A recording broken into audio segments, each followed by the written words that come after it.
১৯৭১ সালের ১৫ই ডিসেম্বর বিজয়ের দ্বারপ্রান্তে দাঁড়িয়ে বীর বাঙালি মুক্তি ও মিত্রবাহিনীর যৌথ আক্রমণে আত্মসমর্পণে বাধ্য হয় পাকিস্তানি বাহিনীর অনেক ইউনিট। প্রচণ্ড যুদ্ধে হানাদার মুক্ত হতে থাকে দেশের বিভিন্ন এলাকা। আশপাশের শহরগুলো শত্রুমুক্ত করার পর মুক্তি ও মিত্রবাহিনী ঘিরে ফেলে রাজধানী ঢাকাকে।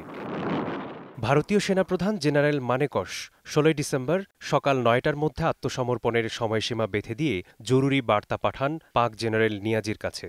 চারদিক থেকে পরাজিত হতে হতে পাক বাহিনী বুঝে ফেলে এই যুদ্ধে তাদের জন্য আর কোনো সুযোগ অবশিষ্ট নেই। ১৫ই ডিসেম্বর গভীর রাতে পাকিস্তানের তৎকালীন প্রেসিডেন্ট ইয়াহিয়া খান ঢাকায় জেনারেল নিয়াজিকে আত্মসমর্পণের নির্দেশ দেন। এই নির্দেশ পেয়ে কান্নায় ভেঙে পড়েন কথিত পরাক্রমশালী পাকিস্তানি জেনারেল নিয়াজি। পাক বাহিনী চরমভাবে পরে রাত ২টার মধ্যে বাংলাদেশের সব জায়গায় অবস্থানরত পাক বাহিনীকে আত্মসমর্পণের নির্দেশ দিয়ে তার বার্তা পাঠান। এই দিনটি মূলত দখলদার বাহিনীর চূড়ান্ত আত্মসমর্পণের দিনক্ষণ নির্ধারণের মধ্য দিয়ে অতিবাহিত হয়। কিছুক্ষণ পরপর স্বাধীন বাংলা বেতার কেন্দ্র ও আকাশবাণী থেকে আত্মসমর্পণের আহ্বান প্রচার করা হয়।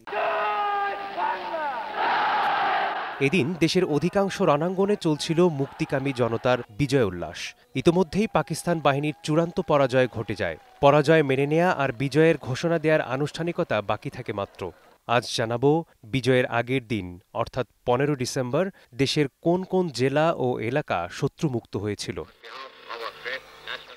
১৩ থেকে ১৪ ডিসেম্বর বীর মুক্তিযোদ্ধারা গাজীপুরে সেনানিবাসে সম্মিলিতভাবে আক্রমণ চালায়। এতে পাকিস্তানি হানাদার বাহিনী বিপর্যস্ত হয়ে পালিয়ে যাওয়ার মনস্থ করে। হানাদাররা ঢাকার পথে রওনা হয়ে গাজীপুরের চান্দনা চৌরাস্তায় জড়ো হতে থাকে। উত্তরাঞ্চল থেকেও পাকিস্তানি সেনারা টাঙ্গাইল সড়ক যোগে চান্দনা চৌরাস্তায় একত্রিত হতে থাকে। অন্যদিকে ধাওয়াকারী মিত্র ও কাদেরিয়া বাহিনী কোনাবাড়ি হয়ে কাশিমপুরে অবস্থান নেয়। ঢাকার পথে রওনা দেয়া পাক বাহিনী ছয়দানা এলাকায় পৌঁছালে তাদের ওপর কামান ও মর্টার শেল নিক্ষেপ করতে থাকে মিত্র ও কাদেরিয়া বাহিনী। হতাহত হয় অসংখ্য পাকিস্তানি সেনা। মুক্তিযুদ্ধের শেষ পর্যায়ে ঢাকার কাছে এটাই ছিল পাকিস্তানি হানাদার বাহিনীর সবচেয়ে বড় বিপর্যয়। ১৫ই ডিসেম্বর সন্ধ্যা পর্যন্ত চলে এই হামলা।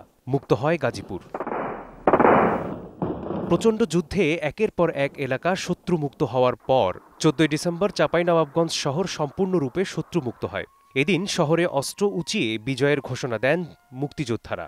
তবে সন্ধ্যা হয়ে যাওয়ার কারণে বীরশ্রেষ্ঠ শহীদ ক্যাপ্টেন মহিউদ্দিন জাহাঙ্গীরকে সমাহিত করার পর ১৫ই ডিসেম্বর সকালে আনুষ্ঠানিকভাবে বিজয়ের পতাকা উড়ানো হয়। সেই থেকে ১৫ই ডিসেম্বরকেই চাঁপাইনবাবগঞ্জ মুক্ত দিবস হিসেবে পালন করা হচ্ছে।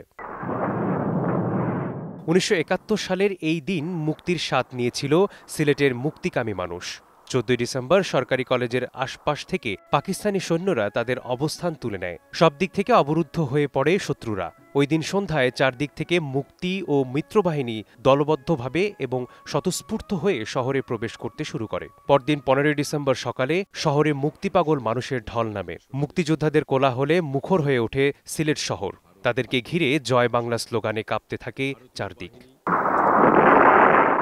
১৪ ডিসেম্বর রাত আনুমানিক ১:৩০টায় দুই ভাগে ভাগ হয়ে খাগড়াছড়িতে পাক বাহিনীর উপর হামলা করে মুক্তিবাহিনী। এদিন রাত ৩টায় খাগড়াছড়ি মহকুমা শহরে ৩ দিক থেকে ৬০% এলাকা শত্রুমুক্ত হয়। পরে ১৫ই ডিসেম্বর সকাল ১০:৩০টার দিকে খবর আসে রাতেই খাগড়াছড়ি বাজার লুটপাট করে মহালছড়ির দিকে পালিয়েছে পাক বাহিনী। আনুষ্ঠানিকভাবে শত্রুমুক্ত হয় খাগড়াছড়ি।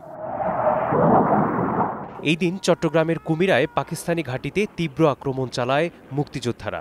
ফৌজদারহাটের দিকে পালিয়ে যায় পাকিস্তানি সৈন্যরা, সেখানেও আক্রমণ চালায় বীর বাঙালি। মুক্তিযোদ্ধাদের অভিযানে হাটহাজারিতেও পাকিস্তানি সেনারা বিপর্যস্ত হয়ে পড়ে। এই দিন হানাদার মুক্ত হয় চট্টগ্রামের রাঙ্গুনিয়া। এছাড়া এদিনেই শত্রু মুক্ত হয় দিনাজপুরের পার্বতীপুর, রংপুরের কাউনিয়া সহ দেশের বেশ কিছু অঞ্চল। মেসবাহুল আলিফ, সময় সংবাদ।